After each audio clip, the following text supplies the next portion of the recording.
পারেও বটে লোকটা ঘুমোতে, হ্যাঁ?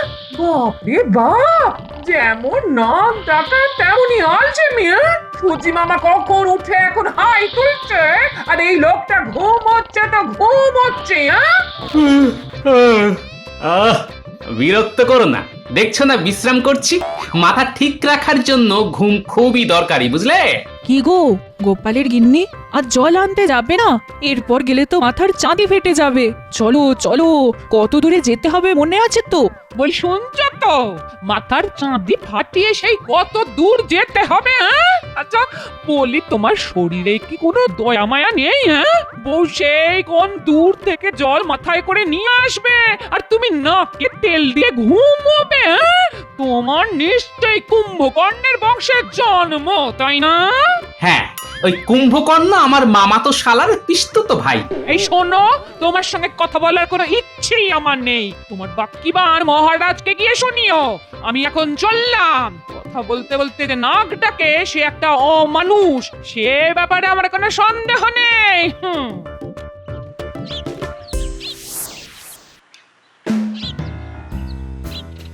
কি গো গোপালের গিন্নি, আজ এত দেরি হলো?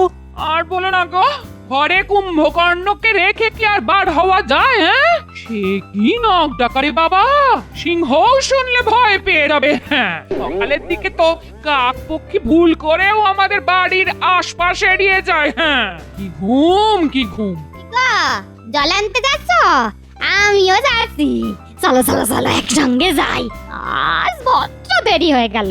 আসলে আসলে বাপের বাড়ি থেকে অনেক লোক এসেছে, তাদের সকালের খাওয়া খাইয়া এখন সময় পেলাম জল আনার। চলো চলো চলো, আজ খুব দেরি হয়ে গেল গো। হ্যাঁ রে, তোর খোপায় ওটা কি রে? কে দিল রে? নিশ্চয়ই হারান। তোকে লাগছেও খুব সুন্দর দেখতে। অত সুন্দর চুলে মানাবে না। ও গোপালের গিন্নি, এবার তোমার কর্তাকে বলো একটার উপর কাঁটা দিতে, মানাবে খুব। আমার কর্তা তো বিয়ের পর থেকে আমার দিকে ফিরেও তাকান না, আর তিনি দেবেন রূপর কাঁটা, হ্যাঁ? কি বলবো আর তোমাদের, ওরকম হাড়কেট পড়লো আমি জীবনে দুটো দেখিনি বাবা। হ্যাঁ,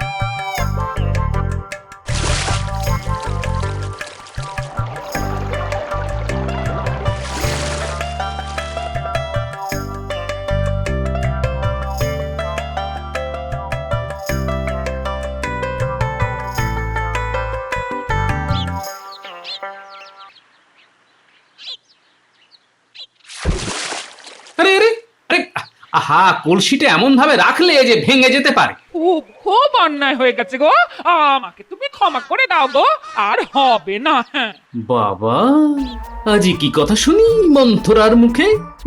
এই রোদে জল নিয়ে এসে কোথায় মুখ ঝামটা মারবে তা নয়, উল্টে মিষ্টি করে কথা বলছে। না না, ক্ষমা চাওয়ার কি আছে? তুমি কি আর ইচ্ছে করে করেছো? ভারী তো একটা মাটির হাড়ি, তার জন্য এত করে বলার কোনো দরকার নেই গিন্নি। মাটি বলে কি কোনো দাম নেই, হ্যাঁ? আজকাল মাটির দামও সোনার কাছাকাছি। হ্যাঁ, এই দেখো, আমি কি জানি না কত কষ্ট করে তুমি সংসার চালাও, হ্যাঁ? না না না না, নির্ঘাত কোনো ধান্দা আছে। ঠিক আছে, তুমি ডালে ডালে গেলে আমিও পাতায় পাতায় চলি। বলে ফেলো ধান্দাটা শুনি। ভাগ্যিস আমার ঘুমটা ভাঙিয়ে দিলে, নইলে যে কি কাণ্ড হতো। এমনিতেই রাজসভায় যেতে রোজ দেরি হয়ে যায়, আজ তো যেতেই পারতাম না, যা দেরি করে ঘুম থেকে উঠলাম। বাপরে বাপ, আজ হারানের বউয়ের চুলে দেখলাম একটা ভারী সুন্দর রূপোর কাঁটা। এই আমাকে একটা কিনে দেবে গো, হ্যাঁ? কাঁটা? রূপোর কাঁটা? হারানের বউয়ের চুলে? আমাকে আমাকে একটু জল দেবে গিন্নি? বুকটা না কেমন যেন ধরপড় ধরপড় করছে, শরীরটা খারাপ লাগছে।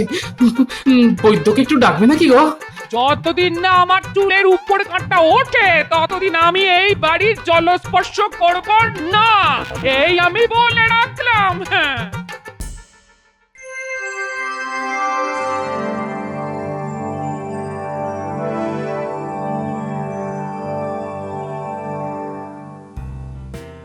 আজ গোপালকে এত শুকনো শুকনো লাগছে কেন?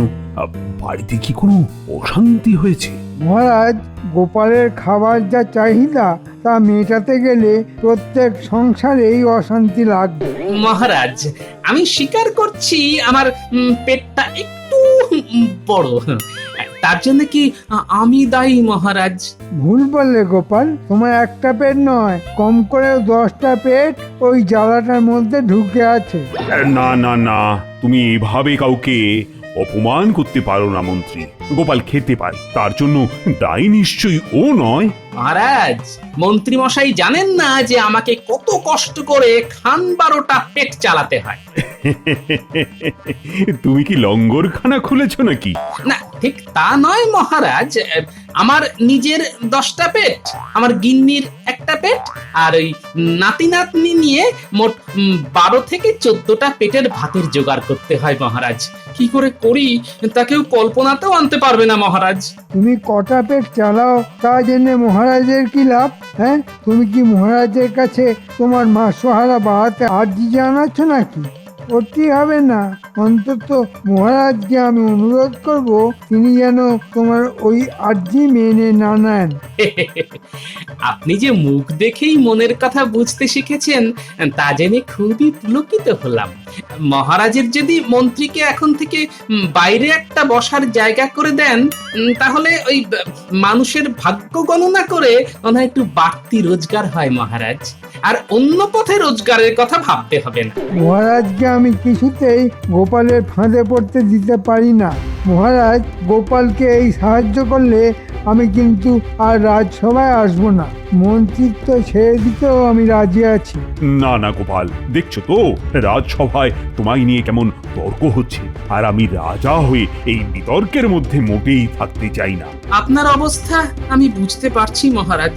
আমার সমস্যাটা দেখি কি করে সমাধান করি।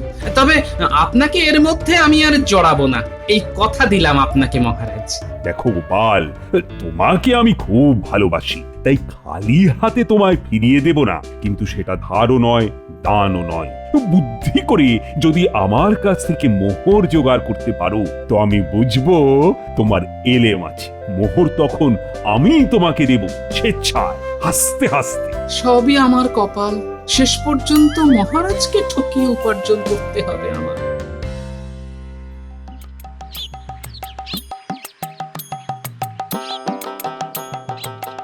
দাদু দাদু দাদু, চলো না, আজ আমার পুতুলের বিয়ে। চলো চলো চলো, দেখে আসবে চলো। কি বললি? তোদের পুতুলের বিয়ে? তা বর এসে গেছে? না, এখনো আসেনি, একটু পরেই আসবে। চলো না চলো না, দেখে আসবে। হ্যাঁ হ্যাঁ, চল চল চল চল চল। তা কোণে কে সাজালো? দিদা কি সুন্দর সাজিয়েছে, তা চোখে না দেখলে বিশ্বাসই করতে পারবে না। মনে হয় তোর দিদার কোণে সাজার শখ হয়েছে। কোণে কোণে সাজার শখ, পুতুলের বিয়ে। আচ্ছা আচ্ছা, হ্যাঁ হ্যাঁ হ্যাঁ, মাথাটা অল্প অল্প খুলছে মনে হচ্ছে। আরে তাই তো, এটা করলেই তো হয়।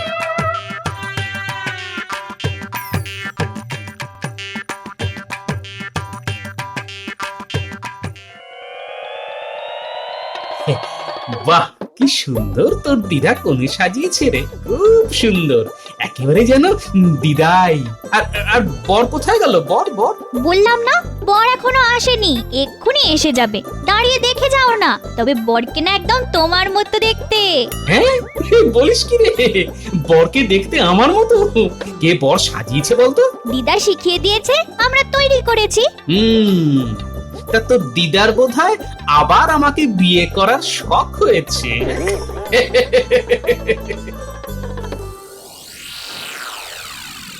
বুঝলে বউ, আজ গোপাল মহারাজের কাছে মোহর ধার চাইতে এসেছিল। আমি মহারাজকে বলে তা বাতিল করিয়ে দিয়েছি। বেশ করেছো, একটা হাড়কে লোক তারা তো খরচ কিসের? বউকে তো একটা ভালো শাড়িও কিনে দেয় না। গয়নাগাটির কথা তো বাদই দিলাম, তাহলে এত মোহর ওর লাগে কি করে? কে জানে, এতগুলো প্রশ্ন নিয়ে নিয়ে এখন আর খেলা সামলাতে পারছে না, এই আর কি। আমার তো মনে হয় নিশ্চয়ই আর একটা সংসার আছে, না হলে এত মোহর ওর কোন কাজে লাগে? তা ঠিক কথাই বলেছো, দেখতে হবে ওর আলাদা কোনো সংসার আছে কিনা।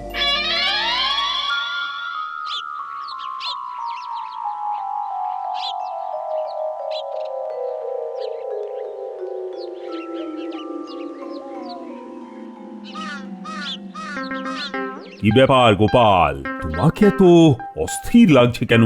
হবে না, বুদ্ধি লড়াই লড়তে গেছে আপনার সঙ্গে, আমি থাকতে পেরে উঠবেন না, তাই এত অস্থির হয়ে আছে। হ্যাঁ, তাই নাকি গোপাল? তা তোমার এত বুদ্ধি, আমার সঙ্গে না হয় নাই বা পারলে, তাতে কি যায় আসে? আগে আপনার সঙ্গে বুদ্ধিতে আমি কখনোই পারবো না, বিশেষ করে মন্ত্রী মশাই যতক্ষণ আপনার পাশে আছেন সেটা আমি জানি।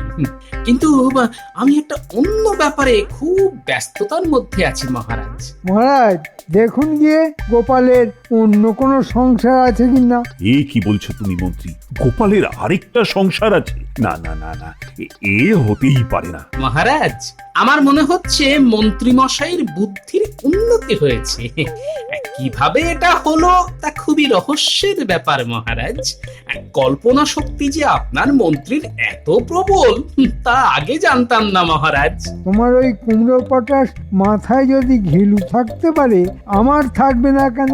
আমায় ফাঁকি দেওয়া অত সোজা কাজ না মহারাজ। শোনো, তোমাদের এই সব কথার মারপ্যাচ আমি কিন্তু কিছুই বুঝতে পারছি না। আমায় খোলসা করে বলো তো গোপাল, মানে তোমার সমস্যাটা কি? মহারাজ, অপরাধ নেবেন না, আমি না মানে ওই ওই আর কি মানে বিয়ে করছি মহারাজ। বলেছিলাম মহারাজ, আমার ভাবতে লজ্জা লাগছে, এই বয়সে গোপাল আবার বিয়ে করতে যাচ্ছে। ছি ছি ছি। গোপাল, সত্যি করে বলো, এটা সত্য না রসিকতা? মহারাজ, আমি মিথ্যে কথা বলি না, সত্যি আমি বিয়ে করছি, এবং কালকেই। একেই বলে ভীমরতি, বুড়ো বয়সে এই রোগটা হয়। মহারাজ, এই অনাচার আমি মানতে পারছি না, হয় গোপাল এখানে থাকবে নয় আমি। কে থাকবে সেটা আপনি ঠিক করুন। এই, তুমি থামো তো মন্ত্রী, আমি গোপালকে প্রশ্ন করেছি, এই বয়সে আবার বিয়ে? একটু কেমন কেমন লাগছে যেন। আসলে মহারাজ বলতে পারেন কিছুটা বাধ্য হয়েই এই বিয়েটা আমায় করতে হচ্ছে। বিশদে সব খুলে বলবো, এখন নাই বা বললাম, তবে এটা সত্যি যে আমি আবার বিয়ে করছি মহারাজ। কেন কেন কেন বাধ্য হয়ে কেন? ইয়ে আবার কেউ বাধ্য হয়ে করে নাকি? কখনো কখনো করে কখনো কখনো, সেটা শুনলে বুঝতে পারবেন। এসব বাজে যুক্তি মহারাজ, ওর বিয়ে করার ইচ্ছে হয়েছে তাই করছে, কিন্তু মহারাজ এই বিয়েতে আমার মত নেই, সে কথাটা বলে রাখলাম। কে তোমার মত চাইছে যে আগ বাড়িয়ে তুমি দিতে যাচ্ছ? না মহারাজ, আপনার একজন গণ্যমান্য মন্ত্রী হিসেবে আমারও কিছু দায়িত্ব আছে, তা আমি অস্বীকার করতে পারছি না। আমি যতক্ষণ রাজ সিংহাসনে আছি তখন দায়িত্বটা তোমায় নিতে হবে না মন্ত্রী, আমিই নেব। তা বলো গোপাল, বলো, তোমার বউকে কবে আশীর্বাদ করতে যাব? মহারাজ, বিয়ে কালকে, বউ আসবে পরশুদিন। খাওয়া দাওয়াটা আমার বাড়িতেই না হয় করবেন। সেদিন রাজসভার সবাইকে আমন্ত্রণ আমার গরিব কুটিরে।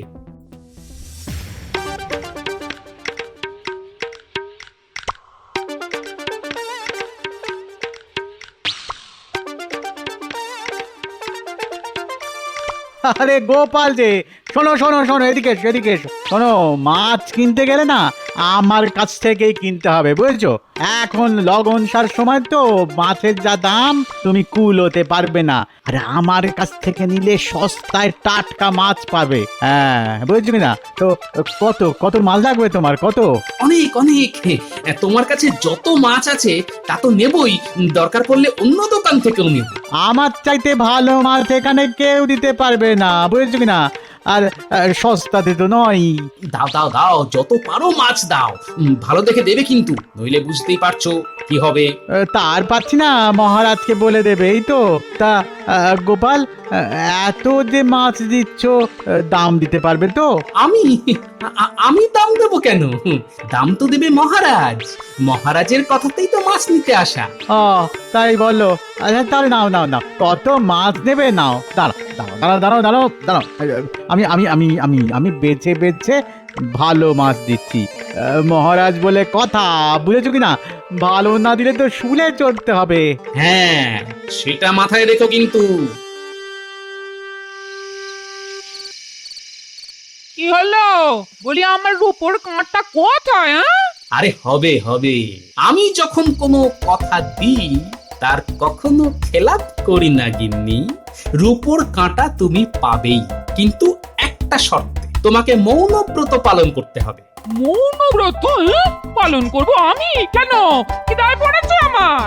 না করলে কিন্তু রূপোর কাঁটা পাবে না। আমি সেই দোকানে গেছিলাম যেখান থেকে হারানের বউ রূপোর কাঁটা কিনেছে। ও বাবা, সেই দোকানদার যেমন তেমন নয়, সবাইকে কাঁটা বিক্রি করেই না। আগে তাকে দেখবে রূপোর কাঁটা কিনে তার মধ্যে কোনো অহংকার প্রকাশ পাচ্ছে কিনা। যদি একবারও সেটা দেখতে পায় তবে কাঁটা বিক্রি করবে না। হ্যাঁ, এমন তার নিয়ম। সে আসছে, তুমি ভালো শাড়ি পরে তার সামনে একদম চুপ করে থাকবে, বুঝেছো? না, কিছুতেই বুঝতে পারলাম না। রূপোর কাঁটার জন্য আমি সব মেনে চলবো, হ্যাঁ, তবে তাতে যদি না পাই তবে তোমার একদিন কি আমার একদিন। হ্যাঁ, সেটা মনে রেখে যা বললাম তা অক্ষরে অক্ষরে মেনে চলবে, কেমন?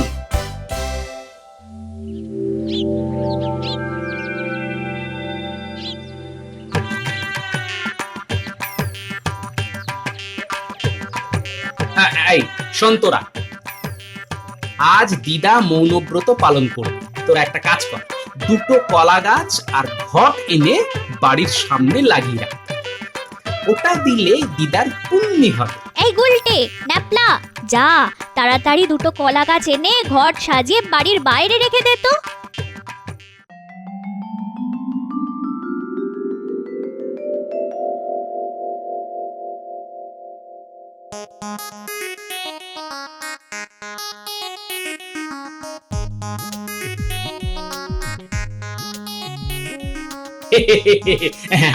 আসুন আসুন মহারাজ, আমার কি সৌভাগ্য, আজ আমার বাড়িতে আপনার পদধূলি পড়লো।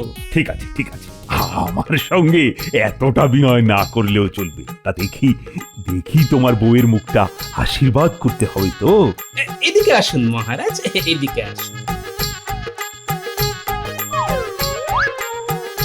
আরে লজ্জার কি আছে, তুমি গোপালের বিয়ে করাবো। এই নাও 100 সোনার মোহর, আমার তরফ থেকে এই উপহার দিয়ে তোমায় আশীর্বাদ করলাম।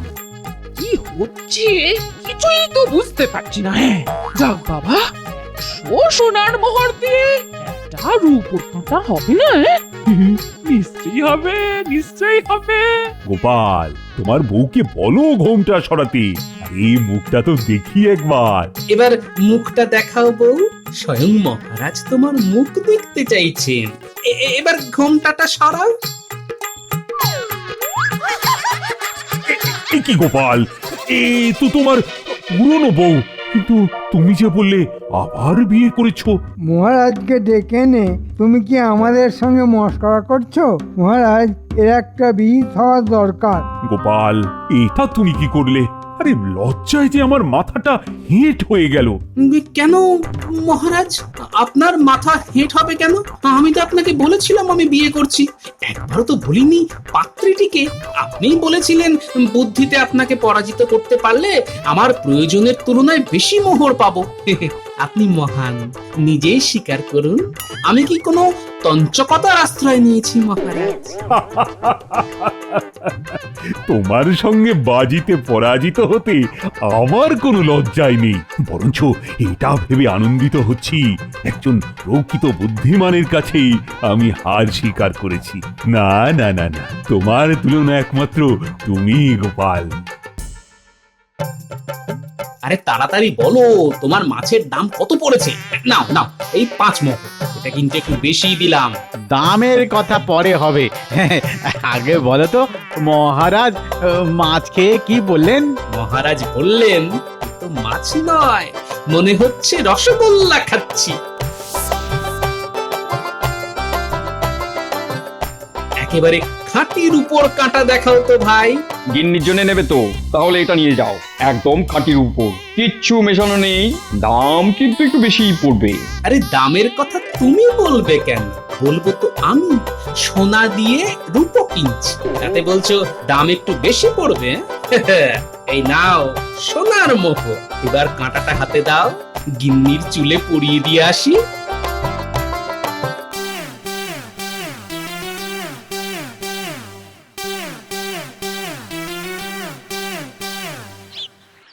গিন্নি, অগিন্নি, অগিন্নি বলি গেলে কোথায়? এই দেখো দেখো কি এনেছি দেখো। দিদা, দাদু এসে পড়েছে। তুমি দাদুর দিক থেকে মুখ ঘুরিয়ে বসো, আমরা দরজার আড়ালে লুকিয়ে আছি। তোমার জন্য দেখো রূপোর কাঁটা নিয়ে এসেছি, তুলে দেবে না? ও, তোমার ইচ্ছে হয়েছে আমি পরিয়ে দিই, তা দেবো না কেন? এই দিলাম খোপায় খাঁটি রূপোর কাঁটা পরিয়ে। দাদু, আমরাও আছি। এই দেখো না, আমরা দুটো মালা নিয়ে এসেছি। এবার দিদা তুমি দাদুর দিকে তাকাও, আর দাদু তোমার দিকে। এই নাও মালা, দুজন দুজনকে পরিয়ে দাও। শুভ দৃষ্টি থেকে মালা বদল সব করতে হবে। রূপোর কাঁটা দিয়ে দাদু দিদার বিয়ে। দাদু বলল বুড়ি, আমার মুখ পুরি। দিদা বলল বর, তুমি কি আমার পর?